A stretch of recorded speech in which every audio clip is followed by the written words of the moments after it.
In a small Nigerian village nestled among lush greenery and swaying palm trees, Mr. Keod and Mrs. Betty, a loving couple, welcomed their first child into the world.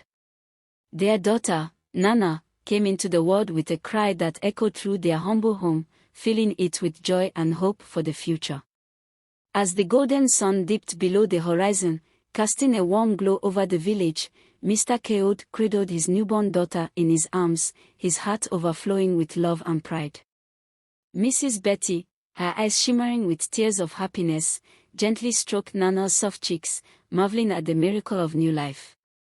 But there was something extraordinary about Nana. From the moment she entered the world, she was not alone. Unseen by the loving parents, a tiny ghost named Vic hovered nearby, his translucent form shimmering with a faint glow. Vic had been drawn to Nana's innocence and purity, vowing to protect her from harm and watch over her as she grew. As Mr. Keod and Mrs. Betty admired their beautiful baby girl, Vic gazed at Nana with a sense of wonder and devotion. Though invisible to the world, Vic's presence was palpable, his bond with Nana unbreakable from the moment she took her first breath. As the night deepened and the stars twinkled overhead, a sense of peace settled over the village, embracing the new family in its gentle embrace. Little did they know that their lives were about to be forever intertwined with the mystical presence of Vic, the guardian ghost who would stand by Nana's side through every triumph and tribulation that lay ahead. As Nana began to grow, Vic remained a constant presence by her side, invisible to everyone except her. Wherever she went, whether it was playing in the fields or walking to school, Vic was there, his ethereal form flitting effortlessly beside her. Despite his invisible nature, Vic made his presence known to Nana through gentle whispers of encouragement and playful nudges when she needed reassurance. Together, they explored every corner of their village, discovering hidden treasures and sharing countless adventures. At school, while other children played with their friends, Nana found solace in Vic's company.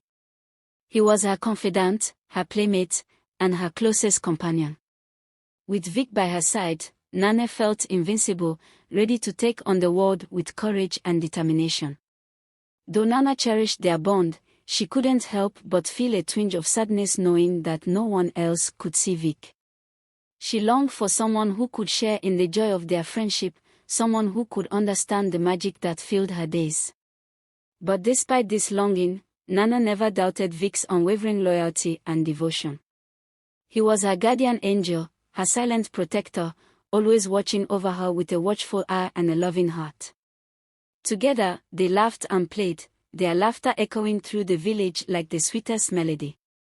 They climbed trees, chased butterflies, and danced in the rain, their spirits soaring high above the clouds. As the years passed, Nana and Vic grew inseparable, their bond deepening with each passing day. They shared their dreams and aspirations, their fears and insecurities, knowing that they could always count on each other for support and understanding. And so, as they journeyed through life hand in hand, Nana and Vic embraced each moment with open hearts and unwavering faith, knowing that their bond was a gift that would endure for all eternity. Years passed by in the Nigerian village, and as Nana blossomed into a young woman, her parents, Mr. Keod and Mrs. Betty, began to worry. They watched as suitors from near and far came knocking at their door, eager to court their daughter and win her heart. But despite their best efforts to convince her, Nana remained steadfast in her refusal to entertain the idea of marriage. Each time a suitor came calling, she politely declined their advances, her heart belonging only to Vic, her faithful companion since childhood. Mr. Keod and Mrs. Betty couldn't understand why Nana seemed so determined to remain single. They longed to see her settled and happy, surrounded by a loving family of her own. But no matter how hard they tried to persuade her, Nana remained resolute in her decision. As the years went by, the pressure from their community intensified, with neighbors and relatives offering unsolicited advice and opinions on Nana's marital status. But Nana paid no heed to their words, her mind firmly set on her bond with Vic, the ghost who had been by her side since birth. But as Nana grew older, the weight of societal expectations began to weigh heavily on her shoulders. She couldn't help but feel a pang of loneliness as she watched her friends and peers marry and start families of their own, leaving her behind in their wake. Yet, despite the whispers and gossip that surrounded her, Nana remained steadfast in her conviction, her heart belonging only to Vic. She knew that their bond was rare and precious, a love that transcended the confines of the mortal.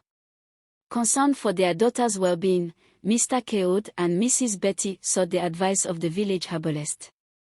After explaining Nana's refusal to marry, the herbalist listened intently before delivering a startling revelation: Nana was already married to a ghost.